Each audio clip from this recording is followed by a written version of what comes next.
Good morning, good afternoon, good evening. जब भी video देख रहे हो, चित्र विचित्र अकेडमिक क्लास में आपका स्वागत है। तो हमारी जो क्लास है आज 9th क्लास स्टार्ट होने जा रही है। तो 9th क्लास के चैप्टर बाय चैप्टर हम करते चलेंगे। सबसे पहले हम चैप्टर 8 चैप्टर यूनिट का नेम है हमारा force and law of motion. सभी हेडिंग लगा लेंगे, force and laws of motion, यानी हम फोर्स के बारे में जानकारी लेंगे and its law of motion, motion के बारे में जानकारी लेंगे। तो सबसे पहले समझते हैं कि भैया फोर्स क्या है, व्हाट इज फोर्स।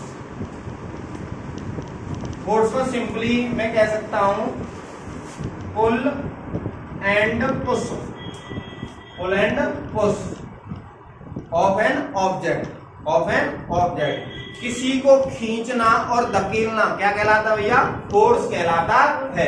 फोर्स क्या है, फोर्स क्या है भैया, फोर्स है पुल एंड पुश। सिंपल वे में समझना है, डेफिनेशन लिख लेंगे, वेट करें, पेशेंस रखें।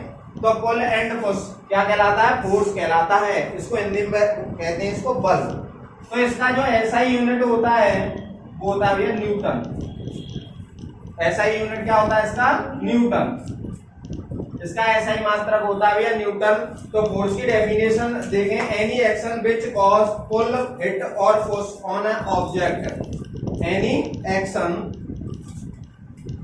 एनी एग्जाम में भैया पुल एंड पुश लिखा है तो नंबर तो मिलने नहीं है, तो नंबर के लिए तो डेफिनेशन पता होनी चाहिए। तो एनी एक्शन, एनी एक्शन, कोई भी एक्शन है, any action which cause, any action which cause push,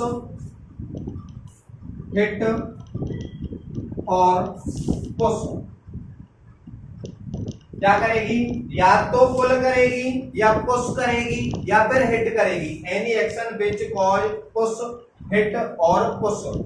push क्या करेगी, पुश, हिट और पुल। क्या हो जाएगा यहाँ भैया, pull on an object, on an object या फिर ऑन एन ऑब्जेक्ट या फिर बॉडी भी कह सकते हैं। Is called force. क्या कहलाएगा भैया, फोर्स कहलाएगा। तो फोर्स अब समझते हैं फोर्स के क्या क्या कारण हो सकते हैं, फोर्स के कॉजेज क्या होंगे, कारण क्या होंगे, क्या क्या ये इफेक्ट डालेगा। तो भैया समझते हैं, ऐसा यूनिट तो इसकी न्यूटन हो गई। Effect, effects of force, effect of force. Force क्या कर सकता है। अभी हम चल रहे हैं या कोई बच्चा चल रहा है या कोई भी चल रहा है, तो उसके पीछे से हम थोड़ा सा पुश करते हैं तो भैया उसकी स्पीड क्या है, बढ़ जाएगी। तो पुश क्या कर सकता है, it increases speed of an object. किसी भी ऑब्जेक्ट की क्या है, स्पीड को ये इंक्रीज कर सकता है। इट वो क्या करेगा, कोई चीज रेस्ट में स्टेशनरी बॉडी को क्या कर सकता है, मूव करा सकता है। A force can stop moving object, a force can move a, या it can move a stationary object या बॉडी को ये क्या कर सकता है भैया, मूव करा सकता है। कैसे, बॉल पड़ी है नीचे, या तुम लोगों की आदत होती है, क्या आदत होती है, चलते चलते अगर रास्ते में कुछ ऑब्जेक्ट पड़ी हो तो हिट करने की, पैर मारने की, वो पुरानी आदत है। तो वही है, it can move a stationary object. और अगला क्या हो सकता है, a force can stop a moving object, या it can stop a moving object. भैया जैसे कोई चीज आ रही है, कोई चीज आ रही है तो उसको रोक दें। जैसे तुम्हारे यार दोस्त जा रहा है साइकिल से, बाकायदा गाना गा रहा है वो अच्छे अच्छे, अब साइकिल से जा रहा है, धीरे धीरे है जा रहा है, तुम आगे से अरे अरे देख कितनी मस्ती में जा रहा है, आगे से उसका हैंडल पकड़ लिया तो उसकी मूव जो कर रहा है, वो मूव कर रहा है, वो क्या कर दिया तुमने, स्टॉप कर दिया। और क्या हुआ भैया, it can change shape of an object, of an object. ये क्या कर सकता है भैया, शेप को भी बदल सकता है। कैसे, अभी जा रहा है कोई, धीरे धीरे जा रहा है, अब बेचारा क्या हुआ, वो गिर गया ठोकर लगा के, क्योंकि तुम्हारी आदत है, क्या है, आदत है ठोकर मारने की, गिर गया। अभी क्या हुआ, फोर्स लगा और गिर गए, मुंह पूरा लाल हो गया। तो ये क्या है, शेप को भी बदल सकता है। और देखो एक बैलून है हमारे हाथ में, बैलून को दोनों तरफ से प्रेस करेंगे तो वो क्या करेगा, शेप, और तेज मार दिया टूट जाएगा, रस्ट कर जाएगा, तो उसकी शेप भी पूरी चेंज हो गई। और क्या भैया, ये मार्कर है, मार्कर पे थोड़े से बार करें, ये फोर्सी तो लगा रहे हैं, हिट कर रहे हैं, अब क्या कर रहे हैं, इसको हिट कर रहे हैं तो ये टूट जाएगा। इसकी जो शेप दिख रही है सुंदर सी, गोल सी, ये पूरी कैसी हो जाएगी भैया, चपाट हो जाएगी पूरी की पूरी। तो इसके ये क्या है, कारण है। तो फोर्स क्या है, दोबारा से समझो, फोर्स वो है जिसे हम पुश करें या पुल करें, किसी को खींचे या धकेले या हिट करें, वही क्या कहलाता है, फोर्स बल कहलाता है। और ये किस पे लगाया जाता है भैया, आसमान में तो लगाया नहीं जाता, आसमान में तो लगाएंगे नहीं हम भैया, आसमान को तारों को खींचेंगे अपनी तरफ, तारों की नगरी में पहुंचने की कोशिश करें, वो तो होगी नहीं। तो भैया धरती पे ही रहो, आसमान गांठ चलाए तारों की नगरी में। तो any action which cause push, hit और pull of an object। Class की डेफिनेशन क्लास में ही क्लियर करनी चाहिए। जो वर्ड समझ में नहीं आया, कोशिश कर रहा हूं मैं पूरे के पूरे वर्ड, एक एक वर्ड को अच्छे से डिटेल में बताने की कोशिश कर रहा हूं। तो भैया क्या कर सकता है, जनरली सोचो, कोई बॉल है, वो धीरे धीरे जा रही है, तुमने उसको हाथ लगा दिया, यानी क्या कर दिया, पुश करा, ऐसे रोक दिया, आराम से स्टॉप कर दिया, तो ये क्या मूविंग ऑब्जेक्ट को स्टॉप करा सकता है। और क्या करा सकता है, ये स्टेशनरी ऑब्जेक्ट को मूव भी करा सकता है। और एक और डिफरेंस, एक और चीज क्या हो सकती है सर, अभी एक बच्चे के माइंड में आ रहा है, मैं देख पा रहा हूँ, वो क्या कह रहा है, सर ये डायरेक्शन भी तो चेंज कर सकता है। तो इट कैन चेंज या changes the direction of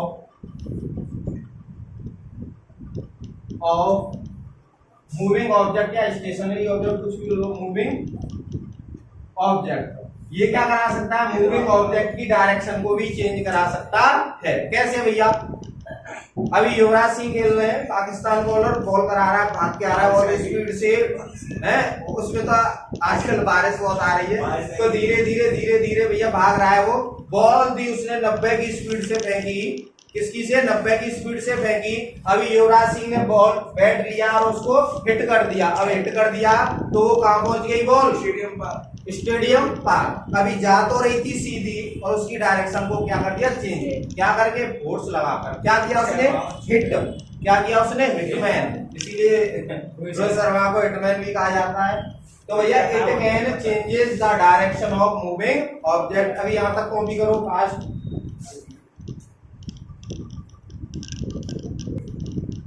हाँ भाई, अब एक चीज दिमाग में आ रही है मेरे में कि मोशन वाली चीज कौन सी होती है और रेस्ट वाली या स्टेशनरी ऑब्जेक्ट कौन सी होती है।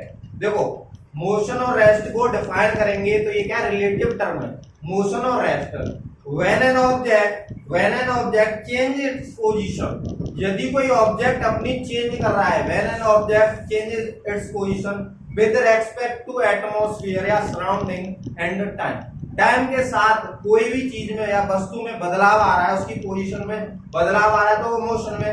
जैसे अभी मैं यहाँ खड़ा हूँ, यहाँ से टाइम चल रहा है, एटमॉस्फेयर है पूरा, तो मैं आगे स्टेप लिए, तो इसका मतलब क्या है, मैंने अपनी जो पोजीशन है वो चेंज करी विद रेस्पेक्ट टू टाइम। अभी मैं खड़ा हो गया तो मैं रेस्ट में हूँ, किसके रेस्पेक्ट में हूँ, इस सराउंडिंग के रेस्पेक्ट में हूँ। What with respect to earth देखें, इसीलिए कहते हैं ये टर्म जो है मोशन और रेस्ट का रिलेटिव टर्म है।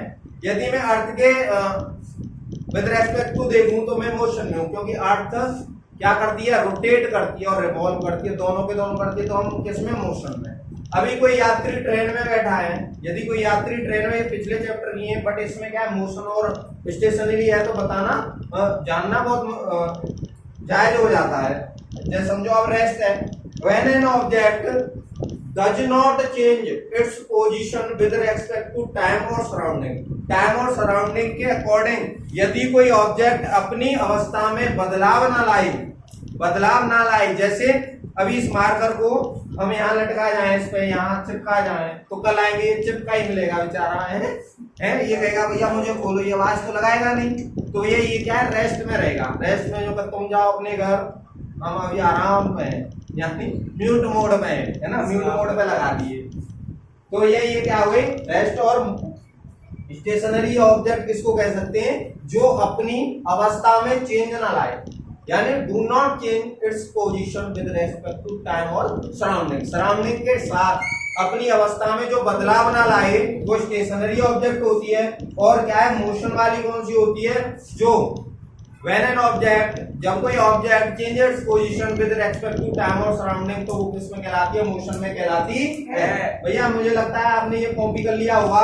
अब देखो जो फोर्स है इसमें 9th क्लास में दो प्रकार से पढ़ते हैं, एक तो बैलेंस फोर्स और एक अनबैलेंस्ड फोर्स। एक क्या पढ़ते हैं, बैलेंस फोर्स, और एक क्या पढ़ते हैं, अनबैलेंस्ड फोर्स। तो सबसे पहले करेंगे बैलेंस्ड फोर्स की बात। तो टेक्स्ट में लिखेंगे बैलेंस्ड फोर्स, और ये क्या देखेंगे, अनबैलेंस्ड फोर्स।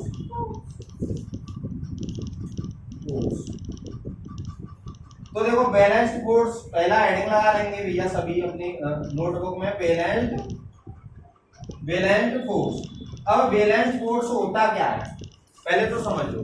बैलेंस्ड फोर्स का मतलब क्या है, when the net effect produced by a number of forces acting on a body is zero. When the net effect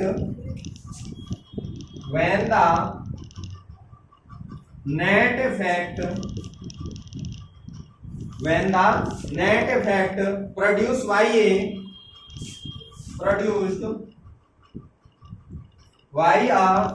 number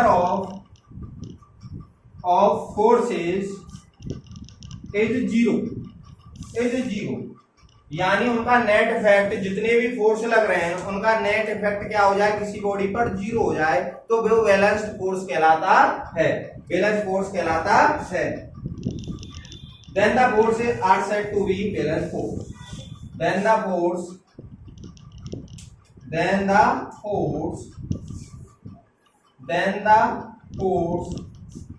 is said to be balanced force. क्या कहलाएगा भैया, balanced force कहलाएगा। Balanced force का मतलब क्या है, अभी तुमने क्या किया, अपने दोस्त से एक बात प्यार की करी बढ़िया से, तो दूसरा दोस्त भी क्या तुमसे प्यार की बात कर रहे हैं बढ़िया, तो वो हो गया बैलेंस। वो क्या हो गया, बैलेंस। अभी तुम प्यार से बात कर रहे हो, वो तुम्हें थप्पड़ दे रहा है जमा के, वो अनबैलेंस्ड कंडीशन हो जाती है। तो when the net effect produced by A number of forces is zero, उनका क्या हो जाए भैया, जीरो। तो नोट करने वाली बात क्या है, नेट इफेक्ट क्या हो जाए, जीरो। तो then the force are said to be the balanced force. तो सर ये नेट फोर्स क्या कर सकता है, ओनली ब्रिंग क्या करेगा भैया, कुछ तो इफेक्ट डालेगा, only bring in change in shape and size. इसका इफेक्ट कहीं ना कहीं तो झलकेगा, तो झलक गया भैया उसकी शेप और साइज को क्या कर देगा, अस्त भस्त कर देगा। कैसे अभी खड़े, ये मार्कर है और ये मार्कर है, अभी क्या है, बैलेंस फोर्स लगाएं इस पर, क्या करें, बैलेंस फोर्स कराएं। तो बैलेंस का फोर्स का मतलब क्या है, दोनों तरफ से लगा रहा हूं मैं, इधर से भी 20 न्यूटन का, इधर से भी 20, तो 20 न्यूटन के ऐसे दबाएं। अभी भैया मैं तो क्रेन तो है नहीं, उनको दबा दूं, बता रहा हूँ 20 न्यूटन का इधर से, 20 न्यूटन का इधर से। अभी बलून ले लें, 20 न्यूटन इधर, 20 न्यूटन इधर, तो बैलून क्या करेगा, थोड़ा सा शेप को क्या करेगा, चेंज करेगा, पिचकेगा थोड़ा सा अंदर की तरफ जाएगा, तो वो क्या शेप और साइज को क्या कर सकता है, चेंज कर सकता है।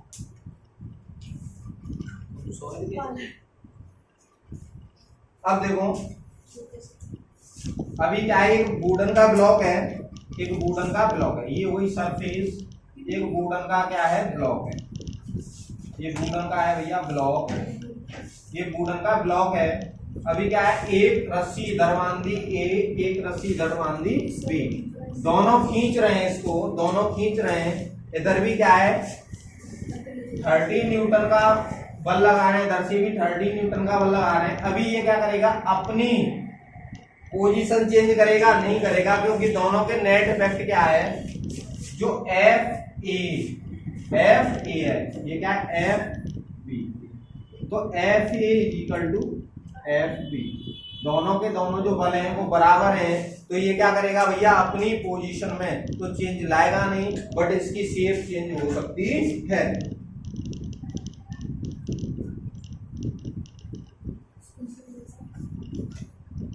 तो बैलेंस फोर्स बोलते हैं, बैलेंस फोर्स क्या कर सकता है, क्या नहीं कर सकता। तो बैलेंस फोर्स क्या करेगा, इसको यूज करते हैं यहां से,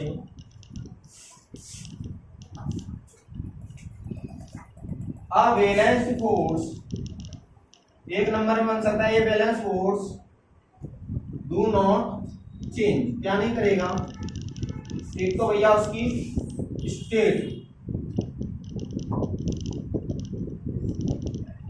दूसरा पोजीशन, उसकी पोजीशन में कोई भी बदलाव नहीं लाएगा, उसकी पोजीशन में बदलाव नहीं लाएगा। द स्टेट ऑफ रेस्ट और motion, the state of rest, और कह सकता हूं मैं स्टेट ऑफ रेस्ट, यदि रेस्ट में तो रेस्ट में रहेगी, और दूसरा स्टेट ऑफ मोशन, यदि मोशन में तो भैया मोशन में ही रहेगी। कैसे भैया, अभी कोई दौड़ रहा है धीरे धीरे, आगे से भी 10 न्यूटन, पीछे से भी 10 न्यूटन का बराबर बल लग रहा है, तो भैया उसकी तो स्पीड उतनी ही बनी रहेगी, उतनी ही बनी रहेगी, उसकी स्पीड क्या रहेगी, उतनी ही बनी रहेगी। हाँ जी, अब बात करते हैं अनबैलेंस फोर्स की, तो यहां से भैया इरेज करूं,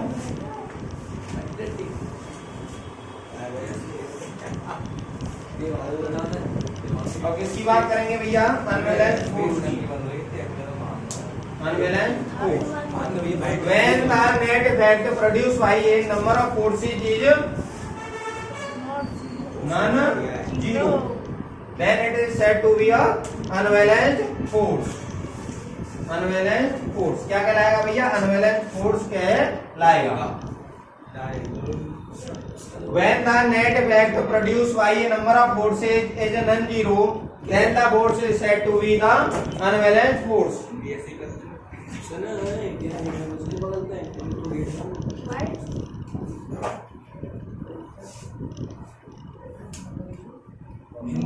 और भैया unbalanced force can change in the state of rest or of uniform motion, यानी यूनिफॉर्म मोशन में और रेस्ट की पोजीशन में, दोनों में ये क्या लाएगा भैया, चेंज लाएगा, बदलाव लाएगा। और ये क्या नहीं कर सकता फिर sir, it does not change the shape of an object, यानी ऑब्जेक्ट की अवस्था को चेंज नहीं कर पाएगा। अभी देखो यहां समझाएं हम,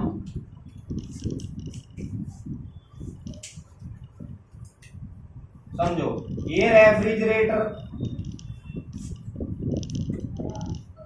ये भैया एक लड़का है ना, ये इसको करता हुआ है, इसको क्या फिसला रहा है, ये कितने का 20 न्यूटन का बल लगा रहा है, और ये जो सरफेस पे लगा रहा है 10 न्यूटन का लगा रहा है, तो भैया ये क्या है, डिस्को करता हुआ इसको आगे की तरफ खींच ले जाएगा। और समझो इसके क्या है, और आसानी से कैसे खींच पाएगा ये, अभी क्या करो, यहाँ इसके पहिए लगा दिए, और ये डिस्को करता हुआ आराम से जा रहा है, खींचता हुआ। ठीक है भैया, ये क्या है, अनबैलेंस्ड फोर्स, ये क्या भैया, अनबैलेंस्ड फोर्स।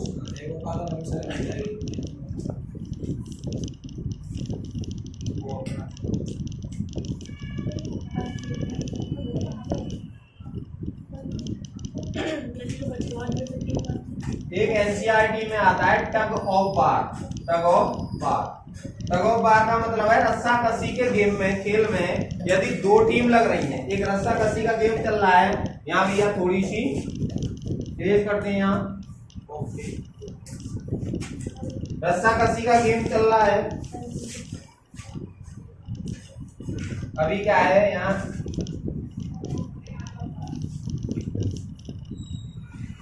एक ये रहा, एक ये रहा, एक और ये रहा। ये बड़े खुश हैं भैया रस्साकसी का।